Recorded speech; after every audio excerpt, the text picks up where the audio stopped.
US journalist Shelly Kittleson kidnapped in Baghdad amid fears of Iran-backed Militia involvement. A shocking incident has unfolded in Iraq as American freelance journalist Shelly Kittleson was reportedly kidnapped in Baghdad while covering escalating tensions linked to the ongoing conflict involving Iran. Now let's explore this story in detail and uncover the facts on our AI So, podcast. picture this. It is broad daylight on Al Sadoun Street, central Baghdad. Traffic is moving.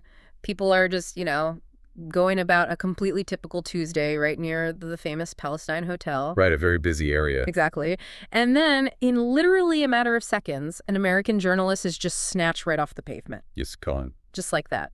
And I mean, it shows how a massive region-wide geopolitical conflict isn't just something happening in distant boardrooms or through diplomatic cables. It is happening right there in the street. Right. And, the sheer audacity of that moment, executing an operation like that in one of the most heavily monitored sectors of the entire city, it really forces us to completely re-examine how power actually functions on the ground in Iraq. Which is exactly the mission of our deep dive today. Because for you listening right now, I mean, your phone has likely been buzzing all week with breaking news alerts about Middle East tensions. Oh, absolutely. The headlines are everywhere. Right. But we've compiled a massive stack of sources to really make sense of this for you. We're looking at on-the-ground intelligence reports, regional news dispatches, deep geopolitical analyses. Yeah, we really wanted to get past the surface level. Exactly. So we're going to use this single, deeply human story, the abduction of veteran freelance journalist Shelly Kittleson, to figure out what is actually going on.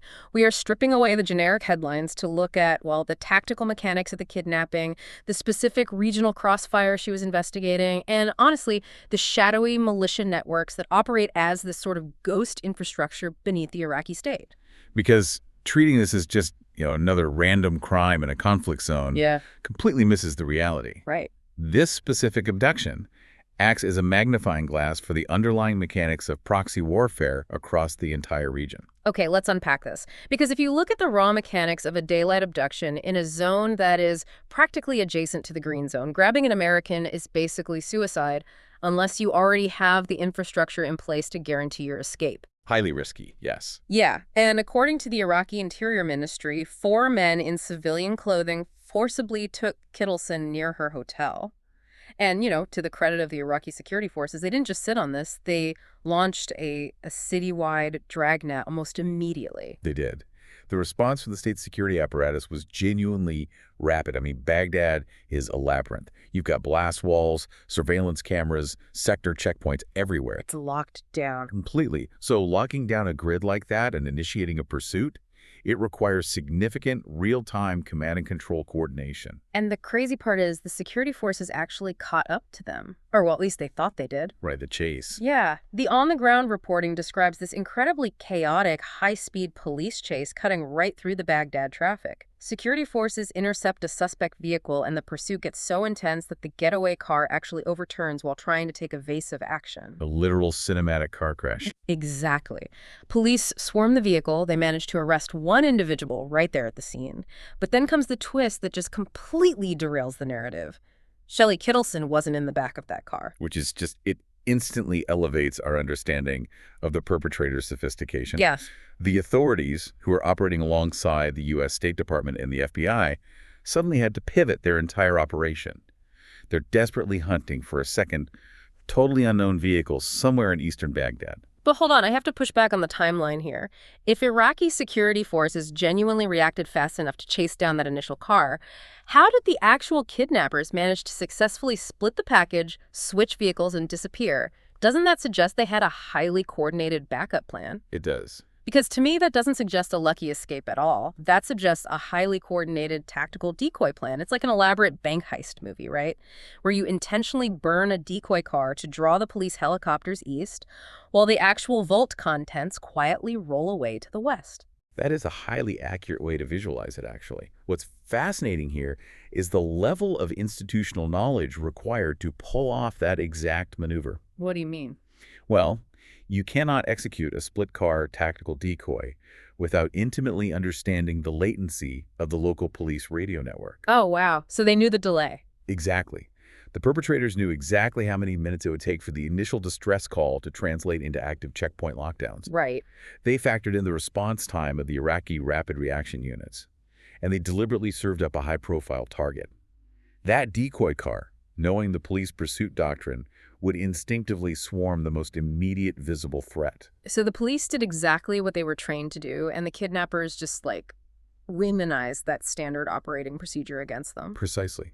When 4 men in civilian clothes can execute a multi-vehicle snatch operation in a heavily secured zone, anticipate the dragnet, and effectively ghost the state security apparatus, we are no longer talking about opportunistic criminals. No, definitely not. We are looking at actors who possess military-grade tactical training and, honestly, likely real-time intelligence on police movements. Which means this was heavily calculated and incredibly risky. You don't burn those kinds of elite operational resources on a random target. No, you don't. Which forces us to look at the target herself, who is Shelly Kittleson. Because, you look at her resume, and she is absolutely not a tourist who just wandered down the wrong alleyway. Not at all. Shelly Kittleson is a highly experienced veteran in her field. She has spent years navigating some of the most complex, high-threat environments on the planet. Right, extensively covering Iraq, Afghanistan, Syria. Yeah, her field reporting has been published by the BBC, Al Monitor, Foreign Policy. She has a deep, nuanced understanding of the local factions, the geography, and, crucially, the unwritten rules of operating in these zones. And the dispatches note she had been explicitly warned about elevated threats prior to the specific trip. Now, obviously, for a veteran war reporter, receiving generic threats is probably just a regular Tuesday. Right, it comes with the territory. Exactly. But her specific assignment right now was investigating the localized fallout of the escalating tensions between the U.S., Israel, and Iran. So if she knew the risks and still went, what makes the current U.S.-Israel-Iran tensions so uniquely volatile that a veteran reporter would risk her life to be on the ground right now? Well, to understand that, we have to look at how asymmetric leverage functions in modern conflict. Okay. When we examine the friction between the United States, Israel, and Iran, we're looking at state actors that possess overwhelming conventional military power. Right. Massive military. Exactly. But nobody wants a direct state-on-state conventional war. The risks are just too catastrophic. Yeah, nobody wants World War III. Right. So the conflict is pushed down into the proxy layer. It becomes about exerting pressure through irregular forces, disrupting supply chains, and utilizing asymmetric tactics that neuter conventional military advantages. So wait, it seems like taking her isn't about her journalism at all. Not primarily, no. It's about turning a human being into a geopolitical trading card to force a U.S. hostage negotiation. That is exactly the mechanism at play. In a moment of peak regional friction, capturing a Western citizen, especially a journalist, whose disappearance guarantees sustained global media coverage, it generates immediate, undeniable leverage. Because it forces the United States to change its posture. Exactly. If the U.S. is planning, military maneuvers or diplomatic pressure campaigns in the region, suddenly they have to hit the brakes. They have to reallocate vast intelligence resources, satellites, signal intercepts, human informants away from monitoring state-level threats and redirect all of it toward finding one specific person in a sprawling urban environment. It creates a massive tactical bottleneck for the adversary. It complicates any retaliatory strikes the U.S. or its allies might be planning, because now there's an American hostage sitting somewhere in the targeting matrix. Wow. Kittleson went to Baghdad to document how these massive geopolitical tectonic plates were shifting, but by simply being on the pavement during a friction peak, the mechanics of proxy warfare turned her into an asset to be seized. That is a chilling reality. You go in to observe the machine, and the machine eats you. Yeah, it's brutal. And knowing that her presence acted as a pressure point in the U.S.-Israel-Iran conflict, well, that leads us directly into the factions that operate within that exact strategic web. Because while there hasn't been a glossy PR statement taking credit yet, which our sources say is standard procedure early on, every intelligence analysis is heavily pointing toward Kataib Hezbollah. Which makes absolute operational sense when you understand their position in the region. Right. Kataib Hezbollah is an exceptionally powerful, deeply entrenched militia operating within Iraq. For those familiar with the regional power map, they are a central pillar of the axis of resistance. and they maintain deep structural integration with Iran's Islamic Revolutionary Guard Corps. Right. And just to remind you listening, we aren't talking about a ragtag group of insurgents here. Kataib Hezbollah is an institutionalized force. Very much so. They are officially designated as a terrorist organization by the U.S., the UAE, and Japan. They have distinct military brigades, political wings, and a long documented history of utilizing advanced weaponry against U.S. forces and foreign assets. Right. But here's where it gets really interesting. In the weeks leading up to this kidnapping, Kataib Hezbollah was actively broadcasting massive warnings against any military action targeting Iran. They were positioning themselves as the vanguard of deterrence. Exactly. But the guy making those threats, their core leader, Abu Hussein al-Hamidawi, who is publicly promising the bitterest forms of death to adversaries, he was killed just 2 weeks ago. Right, a massive blow to their structure. So you have this heavily armed, highly trained organization that just had its head cut off. It makes me think of, like, a wounded animal lashing out or a massive organized crime syndicate. When the boss goes down, you don't just have a quiet period of reflection, you have internal factions immediately vying for control. That's a great comparison. So, is taking a high-profile American right now a calculated strategic move orchestrated by Tehran for leverage?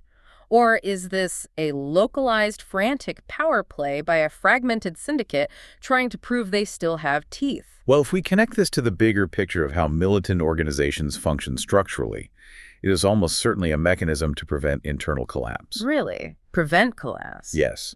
When a figurehead like al-Hamidawi is removed, a group like Kataib Hezbollah faces an immediate crisis of deterrence. Their enemies sense weakness, and more importantly, their own internal brigades begin to question the command structure. So a daylight, highly sophisticated kidnapping acts as like a unifying shock to the system. Exactly. The new leadership, or the specific faction attempting to consolidate power, they need to immediately project extreme operational capability. Executing a complex multi-vehicle snatch of an American right under the nose of the Iraqi state forces achieves two critical mechanical goals. Okay, what are they? First, it forces internal cohesion. You cannot have a factional civil war when the entire organization is suddenly bracing for a massive U.S. and Iraqi security backlash. It locks the ranks together. That makes sense. And second, it sends a high-voltage signal to their adversaries that the loss of a leader has not degraded their tactical reach. It is basically an operational flex. Exactly. But that flex requires an environment that allows it to happen. Which brings us to, honestly, the most perplexing part of this entire deep dive, because to pull this off, the kidnappers had to evade a citywide dragnet in Baghdad. And the historical precedent shows us this isn't an isolated glitch in the matrix. Far from it. It is a systemic feature of the security environment. The abduction of researchers and journalists by these autonomous factions follows a very distinct, very dark operational pattern. Yeah, the most direct precedent from our sources is the 2023 case of Elizabeth Surkoff. Yes, exactly. She was an academic researcher operating in Baghdad who was grabbed from a cafe in the Karada district under strikingly similar circumstances. She vanished, there were months of total silence, and then she eventually surfaced in a highly produced hostage video engineered to extract political concessions. Right. She was held for months before intense back-channel negotiations secured her release. And the Iraqi government's public stance on all of this is intense condemnation. Oh, absolutely. Iraqi Prime Minister Mohammed Shia al-Sudani has been unequivocal in his public statements. After the Surkoff abduction, and continually since, he has argued that these extrajudicial actions destroy the Iraqi state's credibility. Which they do. Right. They actively deter the foreign investment Iraq desperately needs to rebuild its infrastructure, and they undermine the central government's authority. He consistently reiterates that the state must hold a monopoly on violence and law enforcement. So, what does this all mean for the listener trying to make sense of this? If the Iraqi prime minister is publicly stating these groups ruin the country's stability, but they still operate freely enough to snatch people off Al-Sadon Street, who is actually in charge of Baghdad right now? Well, if we connect this to the bigger picture, to understand the mechanics of how that bypass actually works, you have to look at the concept of a state within a state. Okay. It is not a situation where the Iraqi government controls the daytime and the militias control the night. The reality is far more integrated and really parasitic. I always think of it like an IT department in a massive corporate power vacuum. Right. Like, officially, the IT guys are on the company payroll, they wear the corporate badge, they answer to HR. Right. But secretly, they are using their high-level admin access to run a shadow company on the exact same corporate servers. And because they control the architecture, they can lock the actual CEO out of his own system whenever they want to. That is a brilliant analogy, and it maps perfectly onto the Iraqi security apparatus. Many of these militias, particularly factions aligned with the broader Popular Mobilization Forces, or PMF, were formally integrated into the state security budget during the war against ISIS. Oh, so structurally, the Iraqi government is literally paying their salaries. Yes, they drive state-issued vehicles, they man official government checkpoints. But their actual chain of command doesn't lead back to the prime minister's office. Exactly. Their true operational loyalty remains with their ideological commanders, and often, by extension, the IRGC. This completely fractures the integrity of a citywide police dragnet. Wow. When the call goes out over the police scanners that a suspect vehicle is fleeing east toward Sadr City, you don't just have loyal state police listening. You have elements of these parallel structures monitoring the exact same frequencies. Which completely explains the evasion. I mean, if the actual kidnappers are approaching a sector checkpoint and the guard manning that concrete barrier belongs to a PMF brigade sympathetic to Kataib Hezbollah, that guard doesn't engage. No, of course not. He just lifts the barrier, lets the package through, and tells the federal police dispatcher that the street is clear. The dragnet is essentially full of intentional, localized blind spots. The kidnappers don't have to outrun the entire Iraqi police force. They just have to navigate through the specific nodes of the security grid controlled by their allies. That is terrifying. This is the brutal trap Prime Minister Soudani is caught in. His condemnations are entirely genuine. He knows this shadow architecture is eating the state from the inside out. But he can't stop it. Well, the political, economic, and military capital required to actually purge these entrenched proxy groups from the official security forces. It would risk triggering a massive destabilizing civil war. So the state is forced into this agonizing posture of publicly hunting kidnappers who might literally be sharing a radio frequency with the detectives looking for them. It is an absolute nightmare of a security environment. And right in the crush of all those overlapping corrupt gears is a journalist who is just trying to document the reality on the ground. Let's pull back and look at the whole board here, because the sheer density of what we've unpacked today is staggering. We started right on the pavement of Al Sadon Street, breaking down the mechanics of a highly coordinated tactical abduction, understanding how a split-car decoy maneuver weaponizes police response times. Right.